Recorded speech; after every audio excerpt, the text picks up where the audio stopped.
오후 시간에 북왕국 이스라엘에 대해서 말씀을 주고 있습니다.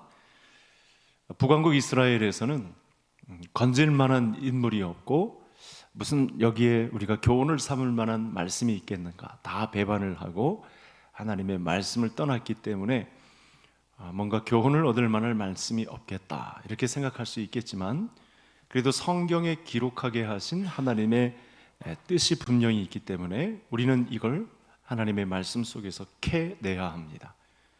역사는 또 반복되기 때문에 그 반복되는 상황 속에 우리가 만날 수 있는 상황과 맞닥뜨리면 그 상황을 말씀에 빗대어서 반드시 성경적 해석을 하고 우리가 하나님의 말씀대로 사는 연습을 감당해야 되는 것이 이제 열왕기서의 교훈이 되겠습니다.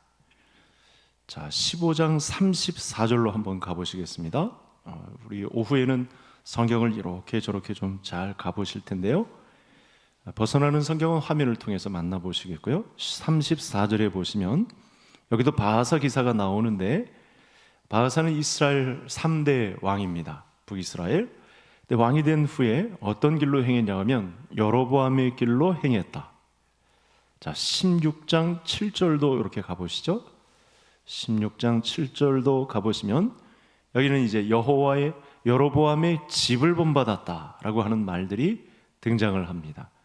여로보암의 길과 여로보암의 집, 대대로 이 여로보암의 집의 길은 하나님을 떠나서 배반한, 하나님의 말씀을 전혀 듣지 않는 그런 전통, 아예 처음부터 그런 길을 걸었던 그 집을 본받았다 이렇게 말을 하고 있는 것입니다. 여로보암의 개인의 길, 그리고 여로보암 집이 걸었던, 초대 왕국에 해당하는 이 집들이 걸었던 그 길을 바하사도 똑같이 왕족이 다르면서 자기가 모반에서 나답을 모반에서 왕으로 등극했는데, 그러면 그 길을 떠날 법한도 한데 또다시 여로보암의 집을 좇아서 하나님을 배반하는 길을 걸었다 이렇게 성경이 기록을 하고 있습니다. 이건 하나님의 마음이 굉장히 섭섭하다라고 하는 사실을 말씀하고 있는 거죠. 그렇게 왕으로 세워주셨으면 거기에 합당한 순종이 또는 하나님의 말씀을 따르는 그런 상황이 있어야 되는데, 두 개 다 여로보암의 길로 행하고 여로보암의 집을 본받았다 이렇게 하니까 하나님이 굉장히 섭섭한 것이죠. 그러니까 이 여로보암의 길을 갔다거나 여로보암의 집을 쫓아간 바하사는 이게 우연히 이렇게 하나님을 배반한 것이 아니고 아예 처음부터 그 목적과 뜻을 가지고 여로보암의 집을 본받으려고 쫓아갔다, 이런 결론이 가능해지는 상황입니다. 이것이 믿는 사람들과 믿지 않는 사람들 사이에 생긴 벽과 같은, 왜 도대체 저 사람들이 하나님을 믿지 않는가, 우리가 전도 현장에서 또 우리 주변 친족들 이렇게 보면서 왜 하나님을 믿지 않을까라고 하는 그 장벽을 느낄 수 있는 과정입니다. 그러니까 여호와의 여로보암의 집을 본받지 않고 여로보암의 길로 가는 것은 의도적으로 철저하게 그 길을 하나님께 악을 행하는 그런 길로 가려고 작정하고 애썼다라는 사실을 알 수 있습니다. 우리 믿지 않는 진영의 사람들 입장에서는 이 같은 일이 가능한 거죠. 그래서 전쟁터입니다. 하나님께 악을 행하는 사람들, 그리고 여호와 하나님을 믿는 사람들, 이 두 진영이 대치하고 있는 그런 상황을 북왕국 이스라엘의 역사를 통해서 저와 성도님들에게 반복적으로 알려주고 있습니다. 그래서 여호와 보시기에 악을 행하는 면에서 34절, 15장 34절을 보시면 여호와 보시기에 악을 행했다. 또 16장 7절은 바하사가 여호와 보시기에 모든 악을 행했다 이렇게 평가를 합니다. 그러면서 이 바하사가 본받은 여로보암도 여호와 보시기에 악을 행했는가, 우리가 지난 여러 번 살펴봤잖아요. 여로보암에 관련해서 살펴본, 눈 씻고 찾아봐도 좋은 모습을 보기가 힘듭니다. 처음부터 끝까지 모든 악을 다 행했습니다.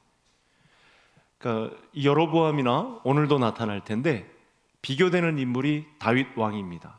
다윗 왕은 하나님 보시기에 정직히 행했지만 여로보암은 악을 행합니다. 이 여로보암이 초대 왕으로서 단독으로 본을 보이더니 많은 왕들이 이 여로보암의 길로 쫓아갑니다.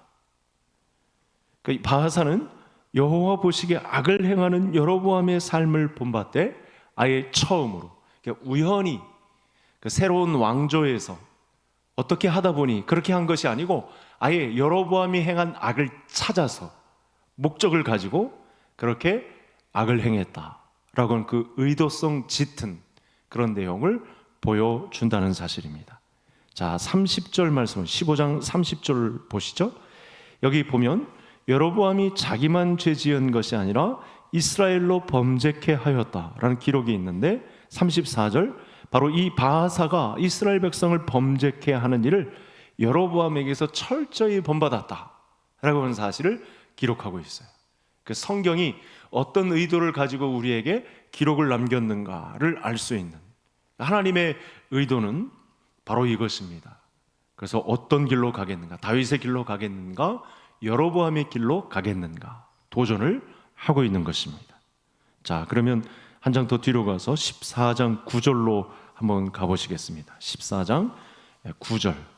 자, 여기 보시면 중간에 이런 말씀이 나옵니다. 우상을 부어 만들어 나를 노엽게 하고 라고 표현을 했죠. 여로보암의 길인데 아예 처음부터 여로보암은 하나님의 노여움을 살 목적으로 우상을 부어 만들었다. 그러니까 이 여로보암의 죄가 얼마나 악독한지 모릅니다. 하나님과 대결해서 아예 하나님 보시기에 우상을 부어 만들면서 하나님 반대편에 서 있겠다고 처음부터 작정하고 이 길을 걸었는데 이 좋지 않습니다. 그 뒤를 잇는 왕가가 바뀌었음에도 불구하고 왕가가 바뀌었으면 여로보암의 길이 좋지 않다는 길을 알고 다른 길로 가야 되는데 그렇지 않고 여로보암의 길을 쫓아갑니다. 얼마나 달콤하면, 얼마나 이 죄가 매력적이면, 얼마나 쾌락을 부추겼으면, 얼마나 이 죄를 행하는 일이 즐거웠으면 그 길을 놓지 않고 여로보암의 길을 아예 처음부터, 그것도 하나님의 노여움을 살 목적을 가지고 그렇게 행했다, 이렇게 성경이 기록하고 있다는 사실입니다. 그러니까 여로보암이나 나답이나 바하사가 얼마나 악독한 길을 걸었는지 모릅니다. 그들의 길을 따라서 그 백성들은 또 무슨 죄가 있었는지, 그 왕들을 쫓아서 왕들에 의해서 왕들이 선동을 하니까 백성들도 똑같이 그 길을 가서 하나님의 노여움을 산 그런 역사를 북이스라엘이 안고 있습니다. 자, 이제 16장 2절로 또 가볼까요? 한 장 더 넘기셔서 16장 2절 왔다 갔다 하시겠습니다. 여기서 이제 하나님이 시키신 예후가 바하사 왕을 꾸짖는 장면이 나옵니다. 이유가 뭐냐면 여로보암의 길로 행하여 너뿐 아니라 이스라엘로 범죄하게 하였기 때문에. 그러니까 바하사는 철저하게 하나님의 노여움을 사는 일을 여로보암에게서 본받았다라고 하는 사실을 계속 반복적으로 계속해서 이 말을 하고 있습니다. 상황이 이렇게 흐르면 사실은 여로보암이 하나님에게서 받은 벌, 그 심판의 중함, 그건 끔찍하다는 사실을 지난 시간에 우리가 배웠는데 바하사도 마찬가지로 그의 길이 죄를 범한 결과 심판이 중하다는 사실을 얻게 될 것입니다. 자, 그러면 이게 어떻게 된 일인지 한번 제가 준비된 화면을 가져왔습니다. 한번 보시겠습니다. 자, 여기 보시면 14장 11절 여로보암의 행적이죠. 여로보암도 정말 하나님께서 귀하게 세워준 인물인데 이렇게 행합니다. 죄를 범합니다. 일부러 여호와 앞에 노를 격발할 목적으로 하나님의 노를 일으킵니다. 그렇게 하면 안 되는데 그가 그야말로 천한 신분에서 하나님께서 불러서 왕까지 주권자로 삼으셨는데 이런 일을 행합니다. 그러니까 심판이 중하죠. 어떤 심판이냐면 이렇게 짐승에게 죽은 즉 개가 먹고 들에서 죽은 즉 공중의 새가 먹는다, 이렇게 말씀을 주고 있습니다. 실제로 이 말씀은 그대로 되었습니다. 그러니까 여로보암의 가정이 망해도 아주 철저하게 망할 것이다 라고 하는 사실을 이 14장 11절이 기록을 하고 있는 것이죠. 자, 그런데 화면을 다시 보여주시죠. 16장 다시 보여주시면 16장 4절은 바하사로 넘어왔습니다. 여로보암 다음에 나답이 중간에 있고 2대 3대 바하사인데, 바하사가 여로보암의 길과 여로보암 집에 있는 일들을 그대로 쫓았으므로 바하사도 똑같이 심판이 중합니다. 죄를 지었으므로 심판도 중합니다. 죄의 중함을 심판의 중함으로 그대로 받습니다. 여기 보시면 성읍에서 죽은 즉 개가 먹고 그에게 속한 자가 들에서 죽은 즉 공중의 새가 먹으리라. 차이가 없죠? 여로보암도 비참한 죽음, 비참한 심판 말로를 맞이하는데 바하사도 똑같이 여로보암의 길을 일부러 쫓아갔으므로 하나님의 노를 격발할 목적에서 그와 같은 일을 행했으므로 바하사도 똑같이 심판의 중함을 받게 된다라는 말씀입니다. 철저하게 망하게 된다라는 말씀을 하신 것입니다. 왕족이 다른데 왕가가 바뀌었는데 뒤이어 바하사 왕도 여로보암이 받았던 저주를 그대로, 그러니까 이 저주를 받았던 이 심판의 현장은 이것만큼 더한 심판이 없는 거예요. 하나님을 배반한 결과 받는 그 심판의 중함을 더 이상 어떻게 표현할 방법이 없어서 이렇게 들에서 짐승에게 쪼아먹히는 이런 철저한 심판을 받았다라고 기록하고 있는 것입니다. 그러니까 철저하게 성경은 이 같은 사실을 저와 성도님들에게 처음에 알려줍니다. 어떤 결론을 내릴 수 있냐면, 여러분, 죄를 지을 때는 그들이 받을 심판도 철저하다. 저를 따라하시겠습니다. 죄를 이어받으면 심판도 중하다. 죄를 이어받으면 심판도 심각합니다. 이건 역사적 교훈이 저와 성도님들에게 알려주고 있는 내용입니다. 그러면 어떻게 하겠느냐? 이런 거죠. 그러니까 북이스라엘 왕국의 내용을 살펴봐도 우리에게 철저한 교훈이 하나님에게로부터 주어져 있습니다. 뭔가 본받을 만한 내용이 없음에도 불구하고 이 역사적 교훈을 통해서 죄가 중하면 받을 심판도 중하다. 죄가 무거우면 받을 심판도 무겁다라는 사실을 분명하게 성경이 우리에게 알려주고 있다는 사실입니다. 그래서 이 성경을 통해서 북왕국 이스라엘의 3대 왕까지 이른 이 기간을 통해서 성도님들에게 알려주려는 성경의 내용이 있습니다. 이게 성경은 또 성경이 정해준 내용으로 교훈을 받는 것이 중요한데, 그 다음 성경을 한번 볼까요? 잠언서 내용인데, 잠언서 내용은 이 열왕기서와 관련된 교훈을 많이 알려주죠. 우리 잠언서 1장 24절 우선 다 같이 함께 읽겠습니다. 내가 불렀으나 너희가 듣기 싫어하였고 내가 손을 폈으나 돌아보는 자가 없었고 도리어 나의 모든 교훈을 멸시하며 나의 책망을 받지 아니하였은즉. 여로보암, 나답, 바하사가 어떤 중한 죄짐을 지고 있었는지를 알 수 있는, 그러니까 이들의 책망받을 만한 내용을 요약하면 하나님의 말씀을 받지 않았습니다. 하나님의 말씀을 듣는 것을 멸시했습니다. 하나님의 말씀의 교훈을 받는 것을 엄청나게 싫어했습니다. 사람들이 희한하게도요, 하나님의 말씀의 교훈을 받는 것에 대해서 아주 진절머리 나도록 싫어하는 부류의 사람들이 있습니다. 하나님의 보살핌을 떠나서 자기 마음대로 자행자재하며 살겠다는 무리들이 이 세상에 얼마나 많은지 모릅니다. 여러분, 이스라엘을 하나님께서 택해서 그들 가운데 성경의 역사를 기록했다고 해서 그들 전체가 하나님을 다 쫓았느냐? 그건 아닙니다. 그건 각자의 몫입니다. 이 하나님의 구원이 선포되었을 때 하나님의 구원이 내 것이 되는 이 놀라운 축복을 받는 이들은 이스라엘 영내에도 사실은 갈라져 있습니다. 이렇게 여로보암의 길을, 여로보암 집을 쫓아서 바하사가 나답의 뒤를 또 이어서 이렇게 하나님의 말씀을 듣기 싫어하는 그런 장면에 있었다는 사실입니다. 하나님의 따스한 사랑으로 여러분 죄를 용서해 주시고 여러분 기회를 주시면서 또 살리시겠다고 말씀해 주셨음에도 불구하고 철저하게 하나님의 보살피심을 떠나고 여호와의 교훈을 받는 것에 익숙하지 않고 악을 행합니다.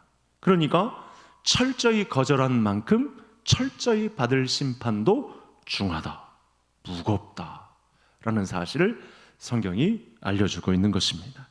그래서 이 바하사의 경우 철저한 거절을 하자 개처럼, 우리가 그런 말을 똑같이 쓰죠.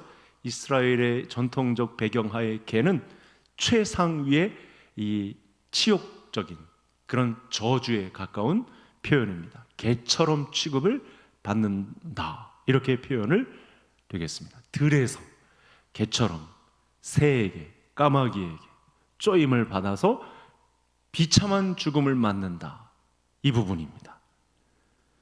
그러면 철저하게 거절한 만큼 철저한 심판이 기다리고 있다.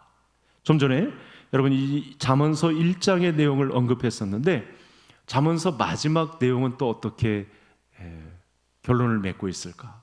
자, 그 밑에 내용을 한번 보시죠. 30장 17절 같이 읽겠습니다. 아비를 조롱하며 어미 순종하기를 싫어하는 자의 눈은 골짜기의 까마귀에게 쪼이고 독수리 새끼에게 먹히리라. 그러니까 아비를 조롱하는 자, 어미에게 순종하는 자, 이건 하나님을 섬기기를 싫어하는 자와 똑같은 경로에 놓여 있는 자입니다. 부모에게 철저하게 불효하는 자는 바로 바하사가 받았던, 여로보암이 받았던 이 들에서 객사하게 되는 최상위의 철저한 심판, 무거운 심판이 기다리고 있다라고 하는 말씀을 주고 있는 것입니다. 그만큼 부모에게 철저하게 불효를 했다면 그 받는 보응도 철저하게 무겁다라는 사실을 알려주고 있습니다. 여러분, 까마귀에게 먹힌다, 개처럼 들에서 죽는다, 그렇게 취급을 받다가 마지막 죽음을 맞이한다, 이걸 뭐라고 그러냐면 객사한다라는 표현을 쓰잖아요. 그 말입니다. 까마귀에게 쪼이고 독수리의 밥이 된다고 하니 여러분 철저한 보응을 받았다, 이렇게 표현을 한 것입니다. 그러고선 성경이 더 이상의 북이스라엘의 좋은 이야기를 남긴 왕이 없기 때문에 이 말씀으로 맺고 있기 때문에 오늘은 우리가 이 말씀을 철저히 받아야 합니다. 죄가 중하면 받을 심판도 중하구나, 죄가 무거우면 받을 심판도 무겁구나 라고 하는 사실을 성경을 통해서 가르침을 받을 수 있습니다. 그래서 성경은 죄를 짓는 일뿐만 아니라 그래서 선을 행하는 일에 대해서도 대조된 말씀을 주죠. 그때는 이제 남유다 왕들을 통해서 또 선지자들을 통해서 거기 등장하는 하나님의 사람들을 통해서 선을 행하는 편의 사람들의 이 마지막 보응은 뭔가, 이 부분에 대해서도 말씀을 주고 있고, 이 부분을 가장 잘 설명해 주는 사람이 다윗입니다. 그래서 모든 왕들의 역사에서는 이 다윗 왕을 대조시키는 면도 볼 수 있습니다. 자, 그러면 잠언서를 우리가 1장과 마지막 장을 보았었으니까 중간에 어떤 말씀을 또 주고 있는지 한번 볼까요? 이 부분에 관련해서 우리 다 같이, 제가 9절, 성도님들이 10절 읽겠습니다. 내 재물과 내 소산물의 처음 익은 열매로 여호와를 공경하라.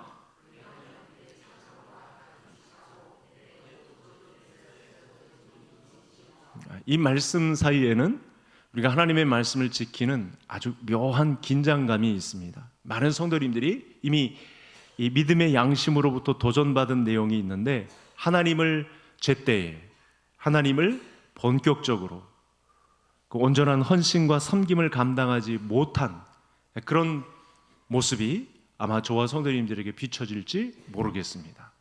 그래서 우리가 교회를 중심으로 하나님이 주신 믿음의 공동체, 주 예수 그리스도를 믿음으로 신앙 고백하는 우리들이 모였을 때 우리 아버지 되신 하나님을 어떻게 섬길 것인가에 대한 도전이 나와 있고, 그만큼 하나님을 섬김에 대한 그 무게감이 있으면 그 받을 보응도 무겁다, 받을 축복도 엄청나다라고 하는 사실을 알 수 있다는 사실입니다. 제물로 여호와를 공경하되 처음 익은 열매로 하나님을 공경하라. 이건 아마 예배를 참석하고 신앙생활을 지금까지 해온 많은 성도님들 가운데 아마 몇 번 들은 일이 있고, 아마 개인적으로 하나님 앞에 도전을 받았던 분들도 분명히 있을 것입니다. 그런데 마음만 있지 그와 같은 공경을 하나님께 해본 적은 없는 그런 일이 있을 수 있습니다. 그래서 하나님의 말씀대로 내게 주신 열매대로 하나님 앞에 공경하는 모습을 갖추는 것, 이건 도전입니다. 저와 성도님들에게 북이스라엘의 열왕들의 길을 쫓지 않고 다윗의 길로 행하는 하나님의 마음에 합한 자의 뜻이 어떤 것인지를 우리 하나님께서 저와 성도님들에게 도전을 하고 있는 것입니다. 그래서 오늘 본문을 통해서 철저하게 아예 처음부터 죄를 짓기로 작정하고 덤벼드는 자는 철저한 보응과 심판을 받게 된다. 하나님을 철저하게 공경하는 자는 철저하게 또 그에 합당한 복을 얻게 된다 라고 하는 교훈을 우리에게 주고 있습니다. 여러분, 저와 성도님들은 바하사처럼 철저하게 죄를 짓다가 철저한 심판을 받는 자가 아니고 우리 하나님께서 내게 주신 은혜를 무엇으로 보답할까라고 여겼던 다윗처럼 하나님 앞에 철저히 섬기고 헌신하다가 철저한 하늘의 복을 받아 누리는 우리 개성 가족들 다 되시기를 간절히 소원합니다. 자, 화면을 또 보실까요? 이건 또 여로보암의 이야기인데 너무 반복되다 보니까 좀 정리를 해야 될 내용이 두 번째 내용이 있습니다. 우리 14장 17절 우리 다 같이 읽겠습니다. 가서 여로보암에게 말하라. 이스라엘의 하나님 여호와의 말씀이 내가 너를 백성 중에서 들어 내 백성 이스라엘의 주권자가 되게 하고.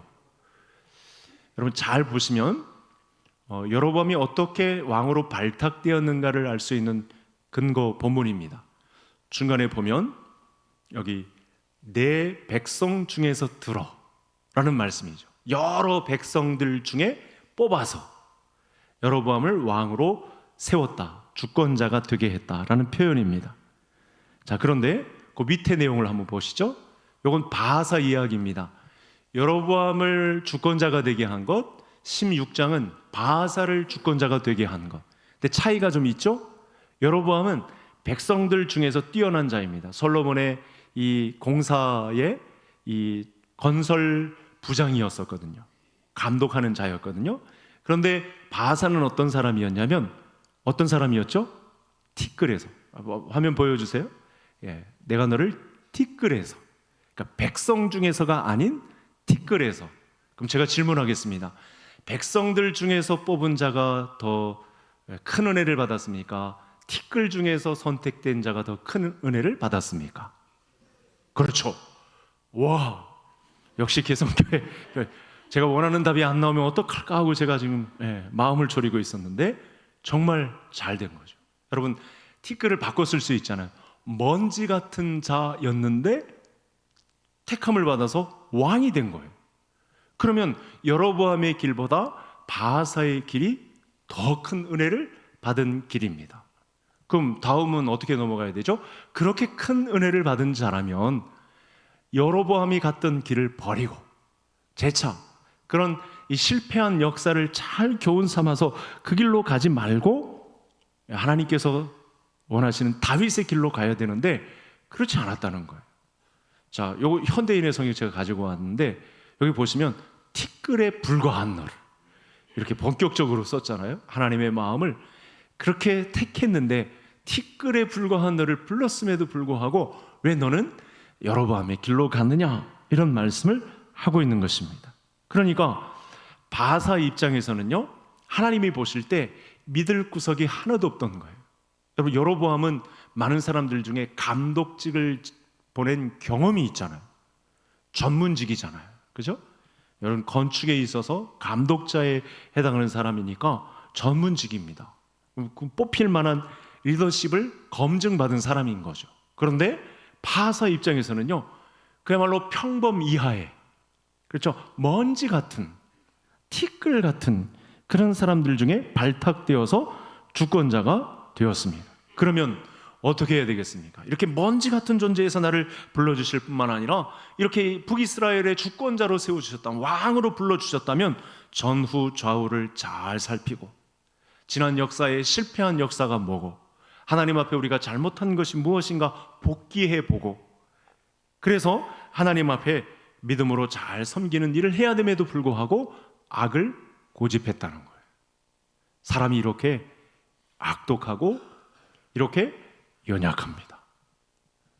방금 전에 그 일을 두 번에 걸쳐서 보여주었음에도 불구하고 지난 시간에 살펴봤던 이대왕 나답도 똑같은 길을 아비의 길로 가서 낭패를 보았는데, 세 번째로 왕가가 바뀌면서 세워진 바하사 왕도 똑같은 그 길을 걷고 있습니다. 은혜가 큼에도 불구하고, 먼지 같은 존재에서 그를 주권자로 삼으신 하나님이심에도 불구하고 이 눈치를 보지 않고 범죄한 길로 행했습니다. 그러니까 의도성이 짙습니다. 아예 처음부터 철저하게 하나님을 대적할 요량으로 이렇게 반대의 길을 걸었던, 이와 같은 삶이 이 세상 사람들에게 있다는 사실을 알려줍니다. 성경이 사람을 보는 관점은 이렇습니다. 하나님이 자기에게 베푸신 은혜를 망각하고 자행자지하여 제 맘대로 제 갈 길을 간다는 거예요. 이게 뭐냐면 우상숭배입니다. 이게 바로 사람이 가진 탐심입니다. 이 사람이 가진 탐심은 사망의 길로, 멸망의 길로 갈 수밖에 없다는 것이 성경의 이야기입니다. 수많은 정황과 역사적인 교훈을 심어서 하나님 주권자로 심어 놓으셨으면 거기서 헌신과 충성을 다했어야 함에도 불구하고, 그렇게 철저하게 가르치셨음에도 불구하고 곁길로 간다는 것입니다. 그런데 다윗의 길은 다릅니다. 북왕국 이스라엘을 살펴볼 때 반대쪽에 서 있는 사람이 다윗이라고 했죠. 다윗은 이런 데서 불렀습니다. 한번 보겠습니다. 화면을 한번 보시겠습니다. 자, 사무엘하 7장 8절 같이 읽겠습니다. 내가 너를 목장 곧 양을 따르는 데에서 데려다가 내 백성 이스라엘의 주권자로 삼고. 그러니까 다윗은 어디서 부른 거죠? 양치기 소년에서 부른 거예요. 양을 치는 데서. 사실은 이것도 바하사와 같은 경우인데, 당시 이스라엘 영내의 양치기는 가장 천대받는 직업이라고 보시면 되겠습니다. 볼품없는.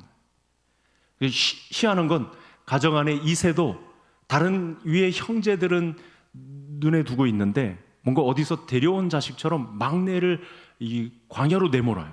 양을 치는 양치기 소년으로 내몹니다. 그래서 이걸 제가 묵상하다가 저도 양치기 소년이라고 제가 고백했잖아요. 제가 간증할 때. 그러다 보니까 제가 소를 치던, 저는 소를 부렸는데 동네 사람들이 소를 모아주면 오후에 이 소를 이렇게 칩니다. 골짜기에 소 풀어놓고 막 버들피리 불고 그러면서, 저희 동네는 속군가가 있어요. 속군 몇 명이 있거든요. 거기에 이제 심령기 목사가 있는데, 여러분 그때 일을 묵상하다가 속군가가 우리 그 골짜기가 한 5개가 있는데, 제가 금요일 날 개지미 노골 이야기했죠. 개지미 노골의 옹달샘 같은 그 얘기 했는데, 저희 그 주 골짜기는 성장골이에요. 성장골 가가 있어요. 한번 들어보시겠습니다. 조는 분들이 몇 분 계셔서 제가 양치기 소년 출신이라는 걸 알려드리기 위해서, 푸른 바다 푸른 산이 한 곳에 있는 곳, 돛담배 물결치며 수평선을 떠날 때 가자 성장골로 어기여차 속 끌러라. 속군들 노래가 있어요. 여러분, 다윗은 양치기 소년, 거기서 주권자로 다윗을 불렀습니다. 그런데 다윗은 하나님의 부름을 받고 하나님의 말씀을 철저하게 지켜내죠. 그래서 나중에 평가를 받기를 믿음의 사람으로, 마음에 합한 사람으로 다윗을 다른 왕들과 이렇게 대조시키는 그런 인물로 등장시킵니다. 자, 그래서 이 시편 그 다음 내용을 한번 볼까요? 제가 아까 띄워놨는데 78편 여기 보시면 다윗이 어떻게 이스라엘을 섬기냐면, 이 통일된 국가였으니까, 그중 두 번째 왕이니까 어떻게 했냐면, 이스라엘을 기르게 하셨더니 뭐라고 하냐면 마음의 완전함으로. 이건 좀 살펴볼 단어가 되겠는데, 그만큼 철저하게 자기에게 맡겨주신 이 주권자의 삶을 백성들과 함께 마음의 완전함으로, 그리고 손의 능숙함으로, 그러니까 다윗에게 주신 그 지도력과 함께 어떤 행정력, 이런 것들을 다 동원해서 하나님의 백성들을 하나님 나라에 이르게 하는데 철저하게 쓰임을 받았다. 다윗에게 주신 정치력과 뛰어난 행정력으로 백성들을 지도하는데 다윗이 헌신했다라고 하는 말씀이 되겠습니다. 자, 이렇게 표현을 보고 나니까 그 전에 여로보암이나 나답이나 바하사가 얼마나 이 허송세월을 했는지, 이게 손의 능숙함이나 마음의 완전함으로 행하지도 않고 순전히 일을 꾸미는 걸 보면 어떻게 하면 하나님을 반대할까, 여호와의 말씀을 받지 아니할까, 반대편으로 행할까, 이런 궁리만 하고 있는 세 왕의 모습을 볼 수 있다는 것입니다. 여러분, 다윗이 그렇게까지 마음의 완전함으로, 손에 그 개역 한글에서는 공교함으로 나라를 섬긴 이유가 있습니다. 하나님께서 나 같은 양치기 소년, 이렇게 천대받는 이 상황 가운데, 그 신분 가운데 나를 주권자로 삼으신 하나님의 은혜에 너무나 감사해서 그렇게 마음의 완전함으로, 손의 능숙함으로 하나님 앞에 헌신을 감당했다고 하는 사실입니다. 우리가 지금 북이스라엘의 3대 왕인 바하사를 살펴보고 있습니다. 바하사를 살펴보니 하나님의 특별한 부르심이 그에게 있었습니다. 먼지 같은, 여러분 티끌 같은 표현이란 표현을 썼는데 우리가 그런 사람들이죠. 우리가 우리들 중에 뛰어난다고 해보았자 어떤 사람이 뛰어나겠습니까? 많이 배워봤자 얼마나 많이 배웠겠습니까? 얼마나 부함을 가지고 있었다고 해보았자 얼마나 많은 부함을 갖고 있겠습니까? 많은 명예를 갖고 있다 한들 하나님의 명예에 비견할 바 되겠습니까? 그런데 이렇게 하나님이 우리를 먼지 같은 존재에서 특별 대우를 해주신 거예요. 여러분, 제가 이 말씀을 드리는 이유가 있습니다. 나는 왕이 아닌데요, 목사님. 나는 그렇게 내세울 만한 명예도 없는데요. 여러분, 예수 그리스도의 십자가와 부활이 저와 성도님들을 왕 같은 제사장으로 불러주셨어요. 그의 소유된 백성이 되게 하셨어요. 저와 성도님들이 왕 같은 제사장이래요. 하나님 입장에서, 하나님의 눈으로 볼 때는 이와 같이 소중한 존재가 없다는 거예요. 스바냐서의 말씀을 빌리면 그냥 눈에 넣어도 아프지 않을 만큼의 그 기뻐하는 자라고 저와 성도님들을 칭송하고 있어요. 그래서 이 말씀을 동시에 드리는 것입니다. 그렇게 천한 자리에서 우리를 주권자로 삼으신 왕 같은 제사장으로 불러주셨다면 감사하게도 은혜를 갚아 나가는 삶을 살아야 된다. 이 말씀에 감동이 있기를 간절히 소원합니다. 여러분, 주권자로 불러주셨음에도 불구하고 여로보암, 나답, 바하사는 그 하나님의 은혜를 저버립니다. 철저하게 하나님의 말씀을 따르지 않습니다. 그래서 한번 가슴에 손을 얹고, 마음의 가슴에 손을 얹고, 나는 하나님의 말씀을 마음의 완전함으로 따르고 있는지, 그 마음의 완전함으로 따르고 있을 뿐만 아니라 이제 손의 공교함으로 주님의 이 교회 공동체를 위해서 내가 어떻게 쓰임을 받으려고 발버둥 치고 있는지, 그와 같은 열정을 하나님 앞에 섬김으로 나타내고 있는지 한번 우리가 돌아볼 일입니다. 하나님은 다윗을 보고 이렇게까지 칭찬을 하죠. 그 사무엘상 하나, 이 다윗의 기록이 있던 열왕기상, 이런 내용에 그때는 기록을 안 했는데 나중에 다윗을 보는 하나님의 관점을 이 누가가 이렇게 기록을 했어요. 마지막 성경인데 사도행전 내용 한번 비춰주시죠. 사도행전 13장 같이 읽겠습니다. 폐하시고 다윗을 왕으로 세우시고 증언하여 이르시되 내가 이새의 아들 다윗을 만나니 내 마음에 맞는 사람이라 내 뜻을 다 이루리라. 아멘. 다윗이 보는 하나님은 나와 같이 이렇게 양치기에 불과한 존재, 터무니없고 그야말로 형편없는 먼지 같은 존재를 이렇게 하나님 나라의 왕으로 삼아주시다니, 하나님 앞에 예배를 드릴 수 있는 백성들을 모으고 그 앞에 하나님께 찬양과 경배를 드릴 수 있는 이 막중한 책임을 나에게 허락하셨다고 하니 하나님 마음에 합한 인생으로 영광을 돌려야 되겠다. 이렇게 일거수일투족 하나님 앞에 마음의 완전함으로, 손의 공교함으로, 손의 능숙함으로 하나님의 집을 잘 섬긴 인물이 되었다는 것입니다. 따라서 저와 성도님들도 하나님이 내게 주신 은혜를 생각하며 바하사를 기억하고 여로보암을 기억하고 다윗을 기억하면서 나는 어느 편에 설 건가? 나도 나 자신을 돌아보니 먼지에 불과하고 악독하고 그야말로 볼품없는 인생 속에 나를 십자가와 부활의 공로로 나를 불러주셨는데 나의 남은 생애는 어떻게 해야 되겠는가? 오늘 충분히 오늘 말씀을 통해서 저와 성도님들에게 도전해 주신 줄 믿고 우리 화면을 보시며 우리 또 한번 오늘도 기도 제목을 삼겠습니다. 제일 첫 번째는 우리 한 번뿐인 인생, 주와 교회를 위해 사용되는 인생이 되게 해달라고, 또 역사의 교훈을 잘 받고 반복적인 죄악의 유혹, 이 우상 탐심의 유혹을 물리치고 왕 같은 제사장의 자리를 잘 지키게 해달라고, 바하사의 길을 벗어나서 다윗의 길로 행하여 하나님 마음에 합한 인생을 살게 해달라고 우리 주여 한번 부르시고 기도하시겠습니다.